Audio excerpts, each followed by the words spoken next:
Well, we knew the round 13 matchup between Canberra and Dandenong was going to be a tough one for the home side, Narelle, here at the AES Arena, and unfortunately it proved that way.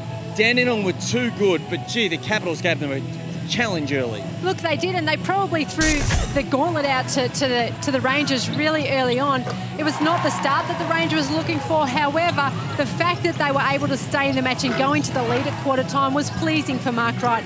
After quarter time, though, it was all the Dandenong Rangers.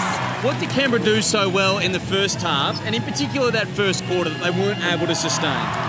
Were they that good, Darren, or was it just the Rangers were finding their feet? I don't know.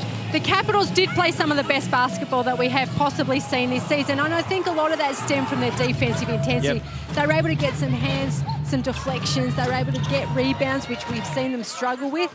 And I don't quite think that the Dandenong Rangers had their full flow going in that first quarter.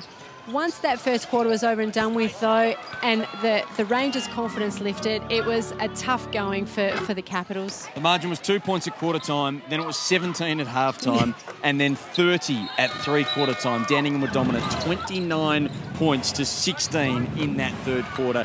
Took the game away, and then after that, it was simply a race against the clock. Would Dandenong hit the 100 again? It was pretty much just a training drill, wasn't it, for the Rangers? They didn't have to expend much energy. They didn't get out of first or second gear, but they sent some really good signs out there in that sort of gear, and we saw the emergence, obviously, of Monica Wright as well, and wasn't she sensational? She was a star, the import for Dandenong. Slight concern with Jenna O'Hay sitting most of the second half out with a hip problem. We hope that she'll be right for coming weeks, as well as Amy Clydesdale, who copped a knock to the jaw. But in the end, the Dandenong Rangers, for the fourth time this year, surpassed 100 points in a match. It was their biggest win of the season, this one over the Canberra Capitals.